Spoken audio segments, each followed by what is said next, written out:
Hello students, welcome back to our channel CS booster. और आज हम AI की सीरीज़ में अपना नेक्स्ट टॉपिक स्टार्ट करने जा रहे हैं जिसका नाम है प्रेडिकेट लॉजिक। आज हम बात करेंगे कि AI के अंदर नॉलेज को हम कैसे रिप्रेजेंट करते हैं और क्या चीज़ हम यूज़ करते हैं उसके लिए। तो आंसर है प्रेडिकेट लॉजिक। अब देखो प्रेडिकेट का मतलब क्या होता है, let's understand this. Now predicate क्या है, एक एक्सप्रेशन है, ठीक है, जिसके अंदर हम क्या यूज़ करते हैं, वेरिएबल्स को यूज़ करते हैं किसी भी चीज़ को एक्सप्लेन करने के लिए। तो देखो प्रेडिकेट का जो मतलब होता है वो है कि ये एक सेंटेंस का वो पार्ट है जो हमें बताता है कि उसके अंदर सब्जेक्ट क्या है, ठीक है, या फिर उसके अंदर क्या हो रहा है। तो ये क्या बताता है कि किसी भी सेंटेंस के अंदर हमारा सब्जेक्ट क्या है और वो सब्जेक्ट क्या कर रहा है। और हम ये किसके थ्रू रिप्रेजेंट करते हैं, कुछ वेरिएबल्स के थ्रू, ठीक है। उन वेरिएबल्स की कुछ डोमेन होती है। अब प्रेडिकेट वेरिएबल्स जो होते हैं, देखो सेकंड पॉइंट आपको क्या बोलता है, वेरिएबल्स को हमें यूज़ करना है, ठीक है। तो या तो हम उनको ऑथराइज करेंगे एक वैल्यू कि एक ही वैल्यू को मैंने रख दिया, लेट्स सपोज राज, ठीक है, या फिर मैंने क्या किया, इसको क्वांटिफाई कर दिया कि जितने भी ए हैं, ठीक है, उनका कोई ना कोई नाम होगा, ठीक है, जितने भी मेरे पास ए वेरिएबल है उनका कोई नेम होगा। तो ये मैंने क्या किया, यहाँ पे इसको क्वांटिफाई कर दिया, कलेक्टिवली एक वैल्यू डाल दी, ठीक है। तो यहाँ पे क्वांटिफाई का मतलब क्या होता है, किसी चीज़ को कलेक्टिव रख के और उसमें वैल्यू डालना, उसकी डोमेन बनाना।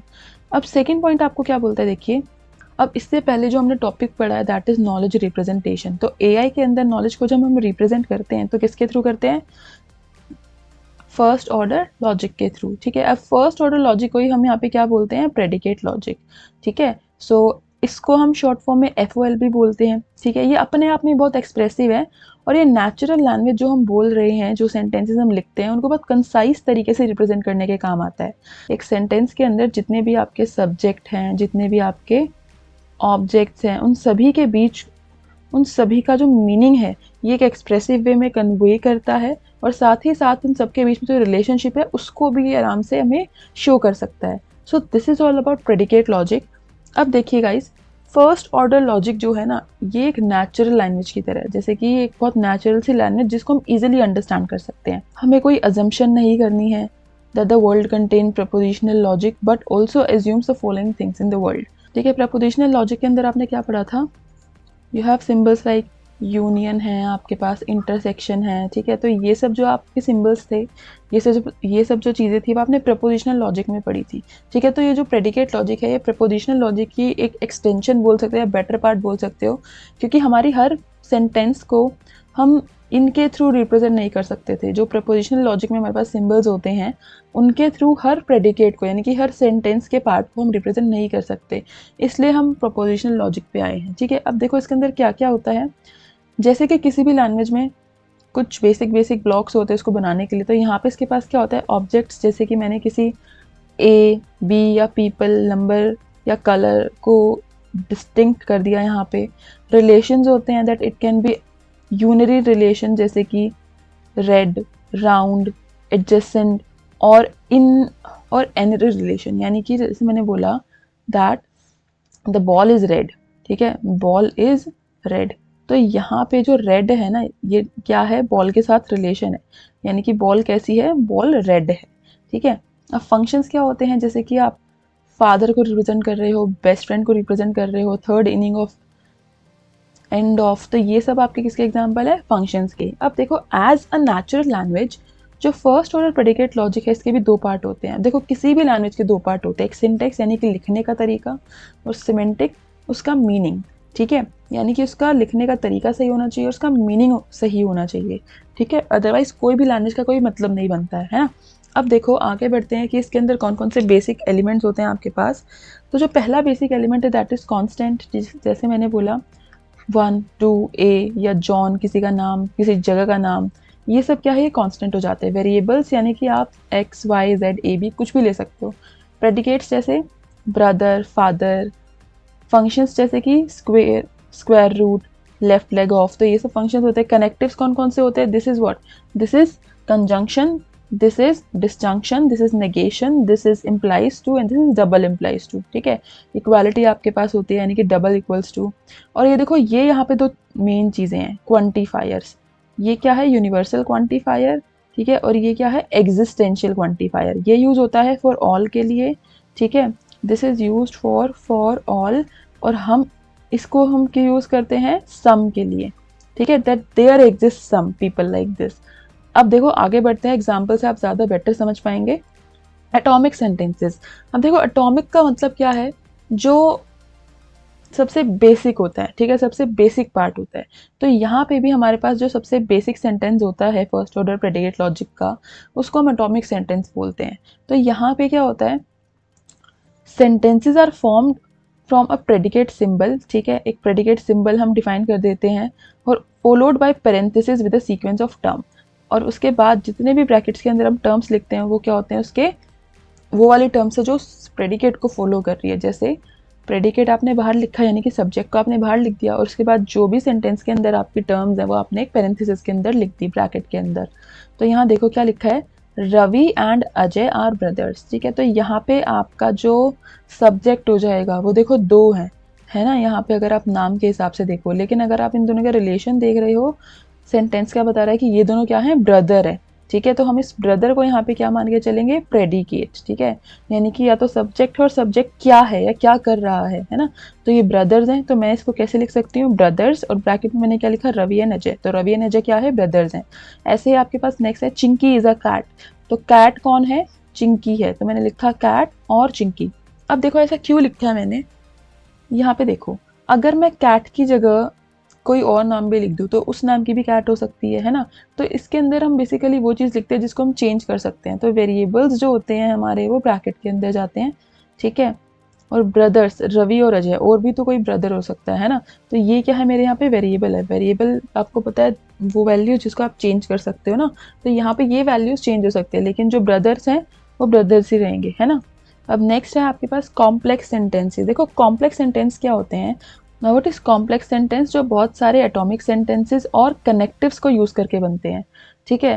तो फर्स्ट ऑर्डर प्रेडिकेट लॉजिक को हम दो पार्ट में डिवाइड कर सकते हैं, पहला क्या है, सब्जेक्ट, ठीक है, तो सब्जेक्ट मेन पार्ट होता है, और प्रेडिकेट क्या होता है, predicate can be defined as a relation, यानी कि सब्जेक्ट्स के बीच में रिलेशन क्या है, ठीक है, विच binds two atoms together in a statement, ठीक है, जो आपकी स्टेटमेंट के दो बेसिक पार्ट को आपस में कनेक्ट कर रहा है, ठीक है, वो आपके पास क्या है, प्रेडिकेट है।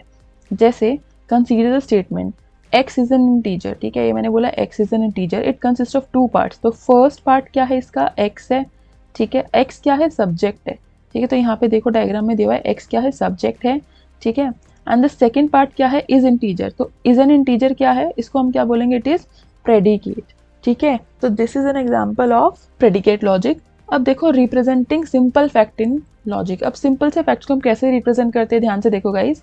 जैसे यहाँ पे लिखा है, फर्स्ट एग्जाम्पल आपका इट इज रेनिंग, ठीक है, तो आप इसको कैसे रिप्रेजेंट कर सकते हो, सिंपली लिख सकते हो रेनिंग, है ना। इट इज सनी, तो आप सिंपली लिख सकते हो इसको प्रेडिकेट लॉजिक के अंदर सनी। इट इज विंडी, इसको आप लिख सकते हो windy. Now if it is raining then it is not sunny, तो अब आप इसको कैसे लिख सकते हो, इफ इट इज रेनिंग, यानी कि अगर रेनिंग हो रही है तो इसका मतलब क्या, इम्प्लाइज, यानी कि इसका जो कॉन्सिक्वेंस है वो ये होगा, ठीक है, तो ये आपका इम्प्लाइज सिंबल है जो कॉन्सिक्वेंस बताने के लिए यूज होता है। तो आप क्या करोगे, और ये क्या सिंबल है, नेगेशन का, कि नहीं होगा, है ना। तो रेनिंग अगर हो रही है तो सनी नहीं होगा, ठीक है, so if it is not raining then it is not sunny, ये मीनिंग आपका कन्वे हो रहा है पूरा पूरा, ठीक है। तो यहाँ पे यही लिखा है that real world fact are represented as logical propositions written as well form formulas. तो हम रियल वर्ल्ड में जो भी नॉलेज है, ठीक है, जो भी आपके सेंटेंसेस हैं उन्हीं को रिप्रेजेंट कर रहे हैं एक वेल रिटन फॉर्मूला की फॉर्म में, और यही आपका क्या है, फर्स्ट ऑर्डर प्रेडिकेट लॉजिक। अब आगे चलते हैं, आगे आपके पास है सेम और भी आपको एग्जाम्पल्स दिए हुए हैं। जैसे इसमें लिखा है सॉक्रेट्स इज अ मैन, तो हम कैसे कर सकते हैं, मैन क्या है मेरा सब्जेक्ट हो गया, और सॉक्रेट्स क्या है इसका predicate. Plato is a man, तो मैंने क्या किया, मैन और मैन के अंदर प्लाटो की वैल्यू को चेंज कर दिया। ऑल मैन आर मॉर्टल, ठीक है, अब सारे मैन क्या होते हैं, मॉर्टल होते हैं, तो मैं सिंपली लिख सकती हूँ मॉर्टल मैन, है ना। यहाँ पे प्रेपोजिशनल लॉजिक में कुछ खामियां बताई हैं, कुछ कमियां बताई हैं, कि प्रेपोजिशनल लॉजिक जो है ना वो हर फैक्ट को या हर सेंटेंस को रिप्रेजेंट नहीं कर पाता, तो इसलिए हम किस पे शिफ्ट हो गए हैं, प्रेडिकेट लॉजिक पे, ठीक है। एआई के अंदर हम प्रेपोजिशनल लॉजिक यूज करेंगे तो हम हर सेंटेंस को नहीं रिप्रेजेंट कर पाता है, बट प्रेडिकेट लॉजिक के अंदर हम ये कर सकते हैं। कैसे, आगे देखते हैं। अब देखो यहाँ पे आपको बताया हुआ है कि representing instance and is a relationship. किसी भी सेंटेंस के अंदर ना दो चीज़ें होती हैं, ठीक है। एक होता है आपका इज अ और दूसरा होता है इंस्टेंस। तो एट्रीब्यूट्स बोला जाता है इनको, ठीक है। Attributes is a and instance ये क्या करते हैं, ये सपोर्ट करते हैं इनहेरिटेंस को, ठीक है। और ये बहुत इंपॉर्टेंट पार्ट है आपका नॉलेज रिप्रेजेंटेशन का, ठीक है। तो दो एट्रीब्यूट्स हमारे पास, इंस्टेंस और इज अ। जैसे देखो नीचे एक एग्जांपल दिया है दैट जो इज अ म्यूजिशियन, ठीक है। तो यहाँ पे इज अ क्या है, इज अ क्या है, इसका रिलेशनशिप है। इज अ क्या बता रहा है हमें कि जो क्या है, एक म्यूजिशियन है। तो ये है एक रिलेशनशिप, ठीक है। एंड इसका इंस्टेंस क्या है, ठीक है। इसका इंस्टेंस क्या है, इसका इंस्टेंस आपके पास जो, यानी कि ऑब्जेक्ट क्या है इसका, जो कौन सी क्लास का म्यूजिशियन है। कि देखो म्यूजिशियन तो बहुत सारे लोग हो सकते हैं ना, लेकिन यहाँ हम स्पेसिफिकली जो की बात करें तो जो क्या है, एक इंस्टेंस है। इज अ क्या है, एक रिलेशनशिप है, ठीक है। एक नोट है यहाँ पे जो बोला गया है आपको, in such a sentence while for a human there is no confusion but. अब हमारे लिए तो कोई कन्फ्यूजन नहीं है, लेकिन अगर मैं इसको एक्सप्लिसिटली डिफाइन करूँ किसी एआई एजेंट के अंदर तो वहाँ आपको डिफिकल्टी आ सकती है। तो हम इसको वहाँ पे कैसे डिफाइन करेंगे कि जो क्या है, इज अ रिलेशनशिप में है किसके साथ, म्यूजिशियन में। यानी कि जो क्या है, इस म्यूजिशियन क्लास का एक छोटा सा ऑब्जेक्ट है, इंस्टेंस है। तो जो इज अ इंस्टेंस और इज अ कौन सी क्लास का इंस्टेंस है, क्लास का, ठीक है। अब यही बोला कि इंस्टेंस हमेशा क्या होता है, इज अ रिलेशनशिप के अंदर होता है किसके साथ, क्लास के साथ, यानी कि ये इसका छोटा सा ऑब्जेक्ट होता है। So this is about these two points. हम नेक्स्ट आपके पास देखो कुछ एग्जाम्पल्स आपको दिए हैं, ठीक है। अब देखो जो हम पहले पढ़ के आए हैं, instance and is a relationship, ये क्या करते हैं सेंटेंस के अंदर, ठीक है। ये एक्सप्रेस करते हैं क्या, दो चीज़ें।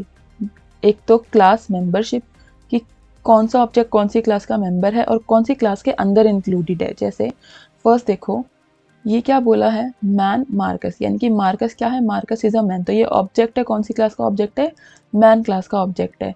तो ये कौन सी क्लास में इंक्लूडेड है, इस क्लास में। और मार्कस कौन सी क्लास का मेंबर है, इसी क्लास का मेंबर है। तो ये दो चीज़ें रिप्रेजेंट कर रहा है। मार्कस इज अ पॉम्पियन, तो मार्कस क्या है, पॉम्पियन है। सेम दो चीज़ें बता रहा है ये, क्या, class membership and class inclusion. हम कैसे रिप्रेजेंट कर सकते हैं इसको, दैट फॉर ऑल एक्स, यानी कि जितने भी हमारे पास एक्स है, ये आपका सिंबल है फॉर ऑल का, जो पूरी क्लास को रिप्रेजेंट करता है, सारे के सारी चीज़ों को रिप्रेजेंट करता है। तो जितने भी एक्स होंगे, ठीक है।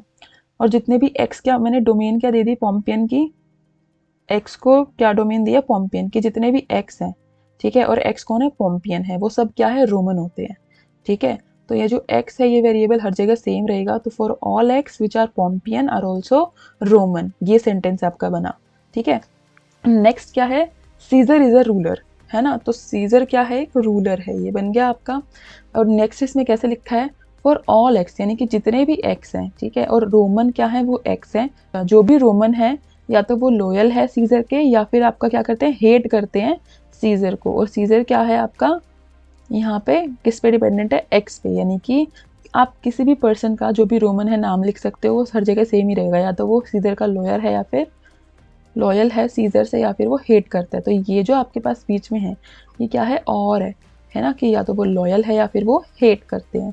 सो these are all the examples of predicate logic. ये बस कुछ नहीं है, रिप्रेजेंटेशन करके दिखाइए आपको कि इंस्टेंस कैसे कैसे हो सकते हैं, क्लास में कैसे इंक्लूड हो सकते हैं, क्लास इंक्लूजन, क्लास मेंबरशिप्स कैसे रिप्रेजेंट करते हो आप। तो ये बस एग्जाम्पल्स हैं, नथिंग टू कन्फ्यूज अबाउट। अब देखो नेक्स्ट देखो, तो गाइस पीछे जो भी आपने एग्जाम्पल्स देखे हैं, ठीक है, ये उन्हीं की एक्सप्लेनेशन है, आप इसको रीड कर सकते हो, ठीक है। अब देखो नेक्स्ट आपके पास है computable function and predicate logic. Computable function के अंदर क्या होता है कि आप चीज़ों को कलेक्टिवली एक फंक्शन के अंदर डाल देते हो, ठीक है। जितने भी हमारे सिंपल से फैक्ट्स होते हैं उनको हम क्या कर सकते हैं, रिप्रेजेंट कर सकते हैं किस चीज़ में, कॉम्बिनेशन ऑफ इंडिविजुअल प्रेडिकेट। जैसे कि आप सिंपल एग्जांपल से समझो, ग्रेटर देन 1,0, इसका क्या मतलब है कि 1 इज ग्रेटर देन 0, ठीक है। ग्रेटर देन के अंदर मैंने 2 1 डाल दिया तो 2 इज ग्रेटर देन 0। अब देखो ग्रेटर देन फंक्शन है ना, इसके अंदर मैं कुछ भी डालूंगी इन दो वेरिएबल्स की जगह तो ये फंक्शन होल्ड करेगा, ये ट्रू ही रहेगा। तो ये एग्जाम्पल है। जैसे लेस देन का बनाया तो 0 is less than 1, 1 is less than 2। ये आपने क्या किया, इसमें वैल्यूज डाली है बस। तो आप एक कंप्यूटेबल फंक्शन बना देते हो जो हर एक वैल्यू के लिए क्या करता है, होल्ड करता है। अब कंप्यूटेबल फंक्शन और प्रेडिकेट की बात करें तो हमारे पास क्या बोला इसने, कोई एक लैंग्वेज के अंदर जितने भी सेंटेंसेज हैं हर किसी के लिए तो हम प्रेडिकेट लिख ही नहीं सकते, ठीक है। It is not possible technically, क्योंकि बहुत सेंटेंस के अंदर बहुत सारे क्योंकि एक लैंग्वेज के अंदर बहुत सारे सेंटेंसेस हो सकते हैं, वेरिएबल्स हो सकते हैं, so it is practically not possible. लेकिन but if only the finite number of them are to be represented, लेकिन अगर हम कुछ ही सेंटेंस को रिप्रेजेंट कर दें, ठीक है, कलेक्टिवली, तब हम वहाँ पे काम कर सकते हैं, ठीक है। तो यहाँ पे हमारे पास क्या है, a procedure will be involve which is specified in addition to the regular rules. Specified rules बता देंगे कि अगर कुछ चीज़ ऐसे लिखी हुई है तो वो ट्रू है, अगर वो ऐसे नहीं लिखी है तो वो क्या है, फॉल्स है। तो हम कुछ रूल्स डिफाइन कर देते हैं यहाँ पे, जैसे कि एग्जांपल दिया है 2 + 3, ठीक है, comma 1, the value of the plus function is computed given the arguments 2 and 3, है ना। Then send the arguments 5 and 1 to GT। तो मैंने क्या करा यहाँ पे, ये मैंने इसको कैलकुलेट करा, ये आ गया 5, ठीक है, फिर मैंने 1 लिख दिया। अगर मैं GT को भेज दूँ तो ये ट्रू रहेगा, GT मतलब ग्रेटर देन, तो ग्रेटर देन कौन है, 5 इज ग्रेटर देन 1, तो ये वैल्यू होल्ड कर रही है। तो इसके अंदर मैंने क्या लिया, कलेक्टिवली एक चीज़ को डिफाइन कर दिया। अब मैं वैल्यू डालती जाऊंगी जो आपने पीछे यहाँ पे किया है, ठीक है। अब देखो आगे चलते हैं। अब नेक्स्ट आपके पास सिर्फ एग्जाम्पल्स और कुछ भी नहीं है, these are all the examples. अब देखो यहाँ पे फर्स्ट इसने रिप्रेजेंट करा मार्कस वॉज अ मैन, तो आप इसको सिंपली ऐसे रिप्रेजेंट कर सकते हो दैट मार्कस को आपने ब्रैकेट में लिखा और ये क्या है, मैन है। Now again we ignore the issue of tense, हम टेंसेस को नहीं देखते हैं यहाँ पे। मार्कस वॉज अ पॉम्पियन है, इसको ऐसे रिप्रेजेंट कर सकते हैं, Marcus was born in 14 AD, तो मार्कस, ठीक है, कॉमा 14 बोर्न, ठीक है, तो Marcus was born in 14 AD। All man are mortal, हम इसको कैसे रिप्रेजेंट कर सकते हैं। अब देखो यहाँ पे एक वर्ड आया आपके पास ऑल, ऑल जब भी आता है तो आप किससे रिप्रेजेंट करते हो, फॉर ऑल, यानी कि इस क्वांटिफायर से। अभी क्वांटिफायर्स के बारे में भी हम आगे पढ़ेंगे, ठीक है। सो फॉर ऑल एक्स, ठीक है, man x goes to mortal, यानी कि जितने भी मैन हैं, ठीक है, वो क्या होते हैं, मॉर्टल होते हैं। तो एक्स के अंदर हम कोई भी वेरिएबल डाल सकते हैं, कोई भी वैल्यू डाल सकते हैं। All Pompeians died when the volcano erupted, तो हम किसको कैसे रिप्रेजेंट कर सकते हैं, इरप्टेड वॉल्केनो कब, इस टाइम पे इरप्ट हुआ था, ठीक है, ये क्या है, एंड फॉर ऑल एक्स, यानी कि इस टाइम पे जब वो इरप्ट हुआ था तो ऑल मैन, जितने भी हमारे पास ऑल मैन थे, ऑल मैन में कौन कौन है, पॉम्पियन, ठीक है, वो सब क्या हो गए थे, डाई हो गए थे। तो इसको हमने ऐसे रिप्रेजेंट करा है। सो गाइज हमारा नेक्स्ट टॉपिक है quantifiers in first order logic. अब देखो क्वांटिफाई का मतलब क्या होता है, किसी भी चीज़ को एक्सप्रेस करना, ठीक है। तो यहाँ पे जैसा कि आपने पहले भी एग्जांपल्स में देखा है कि हमने क्वांटिफायर्स को यूज़ करा है फॉर ऑल को, है ना। तो प्रेडिकेट लॉजिक के अंदर हमारे पास कुछ क्वांटिफायर्स होते हैं, जो क्या होता है, बेसिकली लैंग्वेज एलिमेंट होता है, ठीक है, जो क्या जनरेट करता है, क्वांटिफिकेशन, ठीक है। और क्वांटिफिकेशन का मतलब यहाँ पे क्या है, जो क्या स्पेसिफाई करे, आपकी क्वांटिटी स्पेसिफाई करे कि जिस भी चीज़ के बारे में आप बात कर रहे हो, ठीक है, स्पेसिमेन मतलब जिस भी चीज़, पर्टिकुलर चीज़ के बारे में आप बात कर रहे हो उसकी कितनी क्वांटिटी है, वो सारा का सारा या उसमें से सिर्फ कुछ पार्ट, तो उसके लिए हम यूज़ करते हैं देयर एग्जिस्ट सम, यानी कि एग्जिस्टेंशियल क्वांटिफायर। तो नीचे देखो यही दो दिए हैं आपको, यूनिवर्सल क्वांटिफायर जिसका सिंबल होता है ये, ठीक है, और इसका मतलब क्या होता है, फॉर ऑल, एवरीवन, एवरीथिंग। ये कौन सी क्वांटिटी को आप बता रहा है आपको, for all, everyone and everything. Second है आपके पास एग्जिस्टेंशियल क्वांटिफायर, इसका मतलब क्या है कि एग्जिस्ट कर रहा है कुछ, ठीक है, there is some part which is existing, तो इसका मतलब क्या है, फॉर सम, एटलीस्ट वन, मतलब कुछ तो होना चाहिए, तो कुछ क्वांटिटी, यानी कि सारी क्वांटिटी के लिए आप यूज़ करोगे यूनिवर्सल, और थोड़ी क्वांटिटी के लिए या कुछ क्वांटिटी के लिए आप यूज़ करोगे एग्जिस्टेंशियल, कि वो एग्जिस्ट करिए, एक भी हो तो एग्जिस्टेंशियल में आएगा। अब देखो आगे इन्हीं के एग्जांपल्स आपको दिए हैं।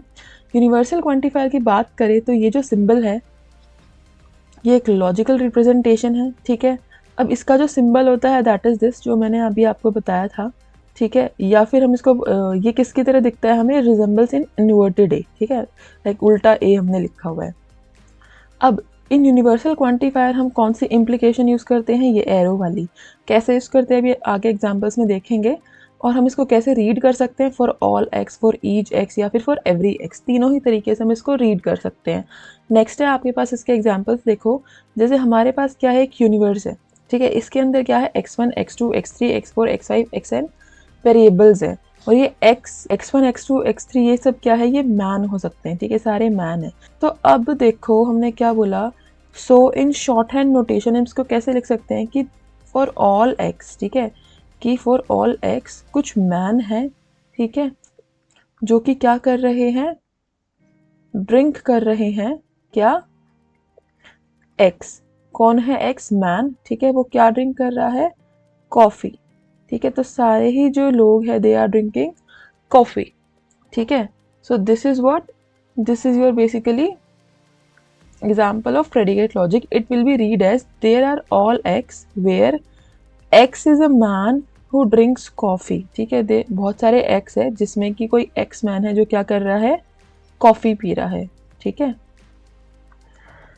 नाउ अब आपके पास नेक्स्ट है एग्जिस्टेंशियल क्वांटिफायर। एग्जिस्टेंशियल क्वांटिफायर का मतलब क्या है कि कुछ एग्जिस्ट कर रहा है, कुछ स्मॉल क्वांटिटी एग्जिस्ट कर रही है। तो they are the type of quantifier, कुछ तो होना चाहिए आपके पास। इसको हम डिनोट करते हैं ऐसे, ठीक है। इसका मतलब क्या है, इन्वर्टेड ई, ठीक है, उल्टा ई लिखा हुआ है। When it is used with predicate variable then it is called existential quantifier, ठीक है। अब यहाँ पे एग्जिस्टेंशियल क्वांटिफायर में हम क्या यूज़ करते हैं ज़्यादातर, और कंजंक्शन सिंबल, ठीक है, ये कंजंक्शन सिंबल हम यूज करते हैं। अब नेक्स्ट है if x is a variable then existential quantifier को हम कैसे लिखेंगे, ऐसे, देयर एग्जिस्ट सम x, और हम इसको कैसे रीड करेंगे, there exist some x for some x या फिर फॉर एटलीस्ट 1x। अब इसके एग्जांपल्स देखिए। इसके एग्जांपल में जैसे यहाँ पे क्या है, यूनिवर्स ऑफ बॉयज है, x1 इंटेलिजेंट है, x2 इंटेलिजेंट है, x3 इंटेलिजेंट है, तो यहाँ पे तो सारे इंटेलिजेंट है ना। तो हमने क्या बोला कि देयर एग्जिस्ट सम x, ठीक है, कुछ एक्स बॉयज हैं जिनके जो क्या है, इंटेलिजेंट है, ठीक है। तो बीच में कौन सा सिंबल यूज हुआ है, आपका कंजंक्शन का सिंबल यूज हुआ है, ठीक है। तो हम किसको कैसे रीड करेंगे, there are some x where x is a boy who is intelligent. तो इन सारे के सारों में से कोई एक है जो इंटेलिजेंट है। ये सारी रेंज को कवर कर रहा है आपकी, ठीक है। आप कोई भी इसमें नेम डाल सकते हो। अब देखो नेक्स्ट है, इसमें कुछ पॉइंट्स है जो आपको ध्यान रखने हैं। वो क्या है, पॉइंट्स टू रिमेंबर में फर्स्ट है the main connective for universal quantifier, वो क्या होता है आपका, ये वाला सिंबल और इम्प्लीकेशन। और एग्जिस्टेंशियल के लिए क्या होता है आपका, ये inverted E and conjunction. Properties क्या है, universal quantifier is similar to what, जैसे मैंने लिखा for all x for all y, ठीक है। और अगर मैं लिख रही for all y for all x, तो ये दोनों क्या है, आपस में इक्वल है, ठीक है। एग्जिस्टेंशियल क्वांटिफायर अगर हम लिख रहे हैं there exist some x for some y, वो सिमिलर है, there exist some y for some x, ये भी सिमिलर है। लेकिन अगर आपके पास अलग अलग सिंबल्स हैं, there exist some x for all y, तो ये there for all y some x के इक्वल नहीं है, ठीक है। सेम सिंबल्स पे they are equal but on different symbols they are not equal. अब देखो यहाँ पे कुछ एग्जाम्पल्स हैं, एग्जाम्पल से आपको ज़्यादा अच्छे समझ में आएगा। जैसे फर्स्ट है ऑल बर्ड्स फ्लाई, तो हम इसको कैसे लिख सकते हैं, फॉर ऑल एक्स, ठीक है, बर्ड, बर्ड के अंदर कोई भी आप नाम डाल सकते हो। इम्प्लीकेशन का मतलब है क्या करते हैं, दे आर फ्लाइंग, ठीक है। तो यहाँ पे जो प्रेडिकेट है वो क्या है, फ्लाई, ठीक है, और फ्लाई का जो इंस्टेंस है वो क्या है, बर्ड, ठीक है। तो and since there are all birds who fly, so हम कैसे रिप्रेजेंट कर सकते हैं, for all X bird, bracket में लिखेंगे एक्स, ठीक है, वो क्या करते हैं, फ्लाई करते हैं। सेकंड है every man respect his parents, तो फॉर ऑल एक्स, ठीक है, मैन एक्स क्या करते हैं, रिस्पेक्ट करते हैं, किसको रिस्पेक्ट करते हैं, वो सारे एक्स अपने पेरेंट्स को, ठीक है। सम बॉयज प्ले क्रिकेट, अब यहाँ पे देखो सम बॉयज प्ले क्रिकेट के अंदर क्या है, देयर एग्जिस्ट सम एक्स, यानी कि बॉयज एक्स वो क्या करते हैं, क्रिकेट प्ले करते हैं। नेक्स्ट क्या है, not all students like both mathematics and science, तो हम इसको कैसे लिख सकते हैं, यहाँ पे जो प्रेडिकेट है वो क्या है, लाइक है, ठीक है, एक्स वाई, यानी कि एक्स को क्या ले लिया मैंने, स्टूडेंट्स, एंड वाई को ले लिया सब्जेक्ट, ठीक है। तो सब्जेक्ट क्या है, मैथमेटिक्स है ना, मैथमेटिक्स एंड साइंस, ठीक है। तो हम क्या कैसे लिख सकते हैं इसको, दैट फॉर ऑल लिखा है यहाँ पे, लेकिन यहाँ पे तो हमें क्या बोला है कि सारे स्टूडेंट्स नहीं करते। तो नहीं की जो नोटेशन होती है, नॉट की नोटेशन क्या होती है आपके पास, ये, तो नॉट ऑल स्टूडेंट्स, ठीक है। ये तो ऑल एक्स था लेकिन ये क्या बन गया, नॉट ऑल एक्स, ठीक है, यानी कि स्टूडेंट लाइक करते हैं मैथ्स को एंड साइंस को, ठीक है। तो ये आपके पास हो गया, ठीक है गाइस। तो आपके ये 1 2 3 4 कवर हो गए हैं। आई होप आपको ये समझ में आए हैं। अब नेक्स्ट आगे चलते हैं, हमारे पास 2 टाइप्स ऑफ वेरिएबल्स है यहाँ पे, free variables and bound variables. अब देखो क्वांटिफायर क्या करता है, वेरिएबल्स के साथ इंटरैक्ट करता है ना। तो यहाँ पे हमारे पास 2 तरीके के वेरिएबल्स आते हैं। पहला क्या है, a variable is set to be free variable in a formula, ठीक है। फ्री वेरिएबल हम कब बोलते हैं? When it occurs outside the scope of quantifier, जब क्वांटिफायर से वो कनेक्टेड ही ना हो। जैसे यहाँ पे देखो क्या लिखा है, for all x there exist some y. ठीक है, अब इस प्रेडिकेट में 3 वेरिएबल्स हैं, एक्स वाई और जेड। अब एक्स वाई तो हमारे क्वांटिफायर्स के साथ है, लेकिन जेड किसी क्वांटिफायर के साथ नहीं है। तो यहाँ पे z क्या है, हमारा फ्री वेरिएबल है, क्योंकि ये क्वांटिफायर के साथ नहीं है। तो इसका अपोजिट बाउंड वेरिएबल्स क्या होंगे, जो क्वांटिफायर के साथ होंगे।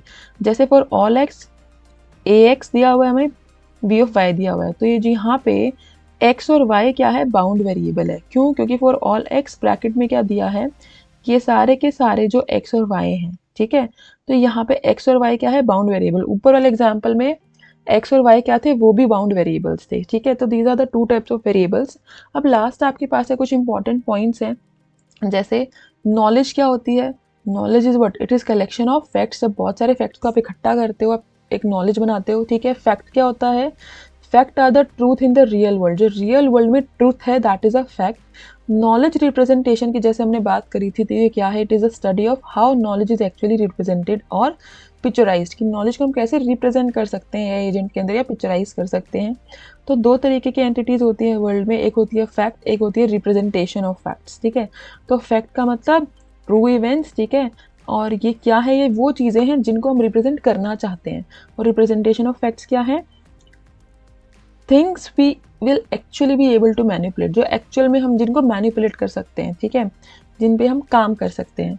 तो यहाँ पे रिप्रेजेंटेशन ऑफ एंटिटीज़ 2 लेवल्स पे होती है, एक होती है आपकी नॉलेज लेवल पे, ठीक है, जहाँ पे फैक्ट्स को हम डिस्क्राइब करते हैं, और दूसरी है सिंबल लेवल पे, जहाँ पे representation of objects at knowledge level are defined in terms of symbols that can be manipulated by program. यानी कि जब हम ये लिख रहे हैं एक्स एंड वाई, ठीक है, और हम यूज़ कर रहे हैं इसको प्रेडिकेट लॉजिक के अंदर फॉर ऑल करके कुछ भी हम वेरिएबल बना रहे हैं, तो ये जो चीज़ हम कर रहे हैं that is what symbol level, ठीक। सिंबल लेवल पे हम क्या कर रहे हैं, रिप्रेजेंट कर रहे हैं। तो ये कुछ इंपॉर्टेंट पॉइंट्स है, ध्यान रखिएगा, क्योंकि जब आप आगे पढ़ेंगे तो वहाँ पे ये चीज़ें हम यूज़ करने वाले हैं।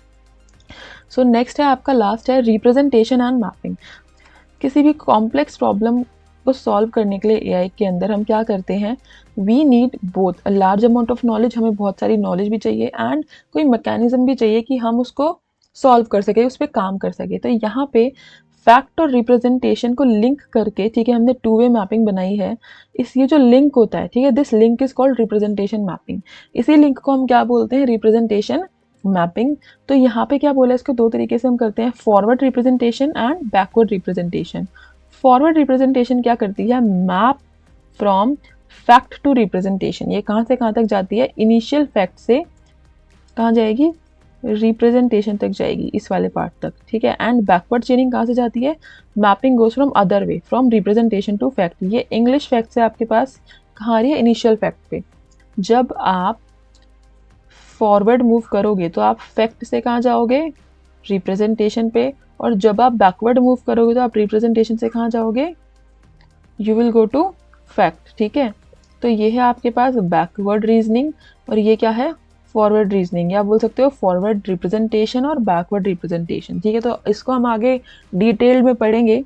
तो देखो, इनिशियल फैक्ट से आपने क्या किया, इनिशियल इंटरनल रिप्रेजेंटेशन करी, फिर उसके बाद आपने इसका क्या बना दिया, इंग्लिश रिप्रेजेंटेशन बना दिया, यानी कि पहले सिंबल्स की फॉर्म में कन्वर्ट किया, फिर आपने इसको ऐसी लैंग्वेज में कन्वर्ट करा कि उसको हम समझ सके, ठीक है। तो ये क्या है आपका फॉरवर्ड, और बैकवर्ड में आपको ये दिया हुआ है, आप वापस किस पे आ गए हो, फैक्ट्स पे आ गए हो, ठीक है। So this is the example of representation and mapping जो हम आगे करने वाले हैं।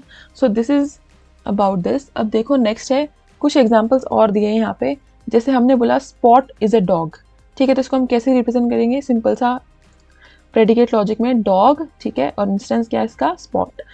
अब suppose that we have also logical representation, हमारे पास है ऑल डॉग्स हैव टेल, तो हम क्या करेंगे, फॉर ऑल एक्स डॉग है, ठीक है, जिनके पास क्या है, टेल है, इसको हम ऐसे रिप्रेजेंट कर सकते हैं। अब हमारे पास नेक्स्ट क्या है, using the deductive mechanism logic we may generate new representation, ठीक है। हम एक इसको हम अलग से भी लिख सकते हैं, हैज टेल, किसकी टेल है, स्पॉट की टेल है। क्यों? क्योंकि 2 हमारे पास चीज़ें हैं, एक तो स्पॉट एक डॉग है, और सारे डॉग्स की टेल होती है, तो इन दोनों में से हमने एक फैक्ट निकाला, that is has tail spot, ठीक है। तो स्पॉट के पास क्या है, टेल है। तो using an appropriate backward mapping function we could generate English sentence. अब हम इसके थ्रू, हम इसको अगर हम बैकवर्ड की साइड मूव कराएं तो हम क्या समझ सकते हैं कि स्पॉट हैज़ अ टेल, ठीक है। तो ये है आपका एक छोटा सा example. So this is all about this lecture. I hope आपको ये पूरा लेक्चर समझ में आया है, प्रेडिकेट लॉजिक का basics. So thank you so much guys, thanks for watching. Please like, subscribe and share this channel. Thank you, thanks for watching.